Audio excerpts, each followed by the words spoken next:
Let's just start doing Harden because it's definitely appeals. I was gonna say it appeals to more people. I think like betting something you could win a lot of money on would appeal to more people. But like Harden is an interesting player, and we just got this stuff like 15 minutes ago. Yeah. So the report was that he's opting into his $36.5 million deal with the Sixers with the intention of being traded. That's the agreement that they've had upon. And then I think was it Tyler that put it in the chat that the Clippers and Knicks were thought to be front runners for that. Yep. Wow.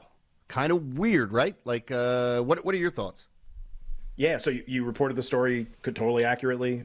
So the Woj tweet, the second one, which is the trade buyers, the Clippers and Knicks are expected to be among the teams that will engage with the Sixers on a potential James Harden trade. So that doesn't mean that excludes all the other teams. It's just like those are the teams that we know are going to be in. Now, look, the Knicks is the least surprising part of this. They were supposed to be in on Paul George. Maybe Paul George would be a part of a Clippers-Sixers trade for James Harden. Like, it's the fact that the Knicks are in is so unsurprising. It's like, you know, they'd be one of the first teams you would think of that like want a star player desperately. And the Clippers are in a funny spot because like it seems like they're kind of shopping Paul George and they've got these two guys, but like for how much longer? They have a new arena opening up soon, and like they won't bottom out before the arena opens. That'd be like death for selling things for the arena. So you kind of have to like keep a really relevant good team going through that opening, and maybe Harden can be a part of that, obviously. First thought, if you get James Harden on your team, what does that mean? Like, I think that's like a honest question to ask at this point. What is he probably means? It probably means that you are definitely going to win more regular season games. You are very likely to have a phenomenal regular season. I think still, really, and I know Harden, God, I had my NBA stuff up before. So this year will be his 15th year, age 34 season. So probably look like the decline is ongoing, but I still think he's probably somebody who, look, in a regular season as a co-star on a team, like what we saw with Philly, or not really so much what we saw with Chris Paul because he was still really in the prime of his career, but really what we saw with Philly, you pair him with somebody else who's good, who plays, and you guys are going to win a lot of regular season games. He's going to play pretty well. And he's probably going to miss, 20 games or something. But you guys will be really in the playoff mix, contention for a top 4 seed, maybe host a series in the playoffs. That's a type of player traditionally that you would want to acquire. When you get past that point and you get to the playoffs, what is a realistic expectation for what he is going to provide? And it's just like, are you winning a title if James Harden is your second best player? Are you winning a title if James Harden is your third best player? I don't know. And I would be very inclined to say no to that, just based on his entire history, career, where he is right now in his career, much less how he played earlier. Okay, so like wherever he goes, how does that change the landscape? I mean, a big-time player doesn't change the landscape a lot, changes a win total a lot. Do I want to bet that team to win the title? No. Do I think that team would have a realistic expectation of winning the title? No. And so, there's so few interesting players who matter in the NBA that when even a superstar player like Harden changes teams, it's just like, well, wait a minute, like pump the brakes on whatever we're going to talk about here. Okay, like win a little more. That's kind of what James Harden is. It's a win a little more player. What do you think you're giving up for him? Like, I'm not one sitting here saying if you're the Knicks and you made this move and you got Jalen Brunson and he was way better than we all thought he was going to be for you and great. Right. Like, can Jalen Brunson play with James Harden? Of course he can. But like, is that really the move you want to make just because you want a superstar so bad? Does that make any sense, though? I don't get it. I just don't get it from a roster building standpoint. It doesn't mean it can't work out. And then on top of it, what does this mean for the Sixers? What are you looking to get back? Because you just had the MVP and just these guys don't want to play with him? Yeah. Can I make a guess? Yeah. Do we think they're going to be really in on Dame Lillard now? Now that Lillard's like kind of, we're in this like weird, well, I maybe am going to play for you, but you also didn't do anything to help me. And like, let's see what happens. And they didn't do anything. Like he should want to get traded. And now here comes like a team that's, and I know it's always been Miami and he's on Instagram playing the song and wants to be relevant. And he's awesome. Like I like rooting for, I don't even hate Dame Lillard. I like him. I like watching him. He's awesome in the playoffs. This gives Philly a spot. They could trade Tobias Harris too. Like Philly clearing for something. Like it's kind of like who had the leverage here, right? Probably Harden. I'm probably wrong. But like, is it Harden goes to them and says this? like Tamori, who he's really good friends with too, which is funny. Like, is Harden like, this is what I want, please accommodate this? Or is it kind of both sides, they both get something out of it because the Sixers know something? Like, I guess the interesting question to me here is so not about James Harden.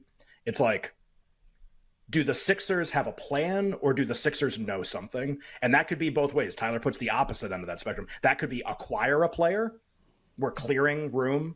We think we can get Dame Lillard. We think we can be in on that conversation, like Miami is. Or Embiid was apparently really salty that Doc Rivers wasn't the coach anymore. Is this like the total blow up?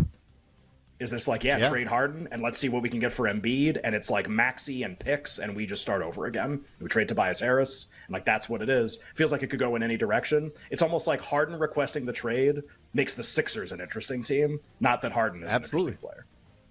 This was Alex's idea. Alex was like, our producer Alex Fasano was like, you have to, like, you got to do one for like July 4th is like coming up, like you're going to be off. You got to do like a food one. So like the easiest one that I could do is July 4th is coming up.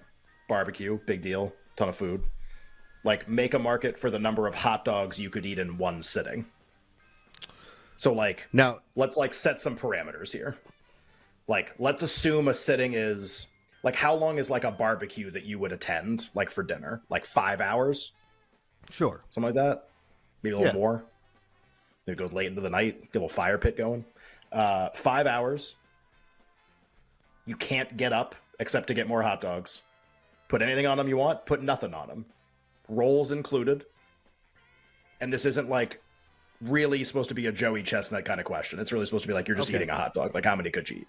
So how many hot dogs in one sitting? Yeah. If I was, well, yeah, I mean, was the hungry, dunk in the water and the putting your. By the way, you're going to absolutely gross out every single person that you're around. None of them will want to hang out with you anymore. So just try to eat them in a standard fashion would be my advice. I feel like I have to pick a number higher than 5 for some reason. Yeah, I can't eat more hot dogs. It's funny because it's like on this one, and they're just normal hot dogs. We'll call them like, Oscar Mayer hot dogs or something. Call them the most generic hot dog in the world. Whatever. They're not like some crazy hot dog. Look. Here's what I'm going to say. In a sitting, if we're not, this isn't a competition. We're just sitting there and just eating. Like, how many could you put down? Yeah, I mean, like the number should be like, when you get to this number, you definitely couldn't eat anymore, or like you would throw up. Oh, I'll say 10.5. See, that's like a reasonable answer. I thought you were like, well, I'm gonna have to go more than 5. I'm like, if you pick 6, you're insane. It's more than that. It's definitely more than that. Like, it's because have you ever done the 9 beers, 9 dogs, and 9 innings challenge at a baseball game? Have you ever done that before? I have not. I have not done that. You could, I mean, you'd be surprised how close you can get, and then the next 3 hours are death. But that's okay. Like, you're good after that. But, it sounds awesome though. Yeah. Well, in the moment. Jake, what do you think? Number of hot dogs in one sitting? Are you close to Jeremy on this one? I actually am hilariously close. I'm one more. I'm at 11.5. Okay. Have you ever eaten 11 hot dogs before? I've probably gotten close. My roommate did actually do the 9 hot dogs, 9 beers, 9 innings thing a year ago, last summer, and he's like a bigger dude Wrigley? Too.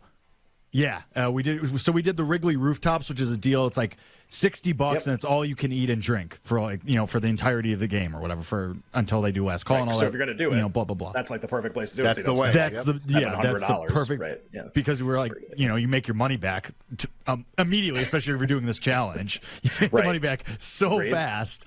But I think he topped out at he got the beers, and I think he stopped at like 7 hot dogs. Yeah, it was also a fast game though, because it was like they're tough.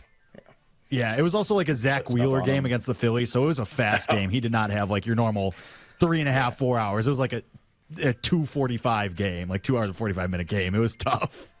What's tougher for the average Joe? Like, is it the hot dogs or the beer? It's the hot dogs. The hot dogs, way tough. You can do the beer. Yeah. You can. I'm here to tell you, as someone who's not even like a heavy drinker anymore. Yeah, you can do the beer. Like, that's not an issue. Okay. I mean, I guess if you're doing like tall boy cans, and so, you could invent a reason why you couldn't do the beer. But like, if we're just talking like normal, like you go to the vendor, you get like the solo cup or whatever. If we're just that, or like normal can size in like 3 hours. Oh, yeah. Mm-hmm. I mean, like, am I the only one who used to do like case races in college and stuff? Like, you could do way more than that.